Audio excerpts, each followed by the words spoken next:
اور کتاب یعنی قرآن میں مریم کا بھی تذکرہ کرو جب وہ اپنے لوگوں سے الگ ہو کر مکان کے مشرقی حصے میں چلی گئیں، پھر انہوں نے ان کی طرف سے پردہ کر لیا تو ہم نے ان کی طرف اپنا فرشتہ بھیجا، سو وہ ان کے سامنے ایک خوبصورت مرد کی صورت میں آیا۔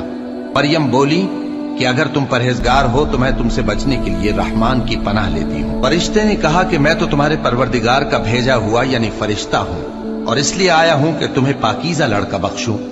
مریم نے کہا کہ میرے ہاں لڑکا کیوں کر ہوگا جبکہ مجھے کسی مرد نے بطور شوہر چھوا تک نہیں اور میں بدکار بھی نہیں ہوں۔ فرشتے نے کہا کہ یوں ہی ہوگا، تمہارے پروردگار نے فرمایا کہ یہ مجھے آسان ہے اور میں اسے اسی طریق پر پیدا کروں گا تاکہ اس کو ہم لوگوں کے لیے اپنی طرف سے نشانی اور ذریعہ رحمت بنائیں، اور یہ کام مقرر ہو چکا ہے۔ چنانچہ وہ اس بچے کے ساتھ حاملہ ہو گئیں اور اسے لے کر ایک دور جگہ چلی گئیں۔ پھر درد ذہ ان کو کھجور کے تنے کی طرف لے آیا، کہنے لگیں کہ کاش میں اس سے پہلے مر چکتی اور بھولی بسری ہو گئی ہوتی۔ تب ان کے ٹیلے کے نیچے کی جانب سے فرشتے نے ان کو آواز دی کہ غمناک نہ ہو، تمہارے پروردگار نے تمہارے نیچے ایک چشمہ پیدا کر دیا ہے، اور کھجور کے تنے کو پکڑ کر اپنی طرف ہلاؤ، وہ تم پر تازہ عمدہ کھجوریں گرائے گا، تو کھاؤ اور پیو اور آنکھیں ٹھنڈی کرو۔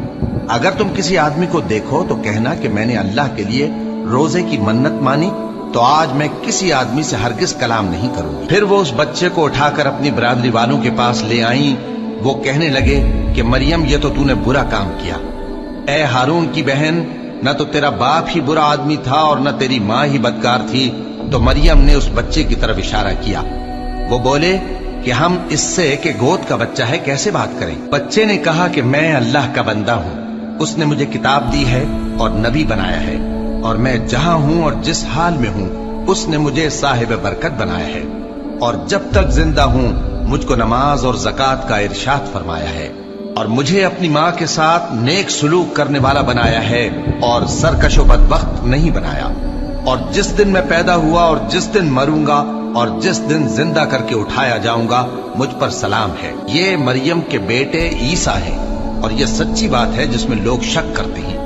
اللہ کو شایع نہیں کہ کسی کو بیٹا بنائے، وہ پاک ہے، جب کسی چیز کا ارادہ کرتا ہے تو اس کو یہی کہتا ہے کہ ہو جا تو وہ ہو جاتی ہے، اور بے شک اللہ ہی میرا اور تمہارا پروردگار ہے، تو اسی کی عبادت کرو، یہی سیدھا رستہ ہے۔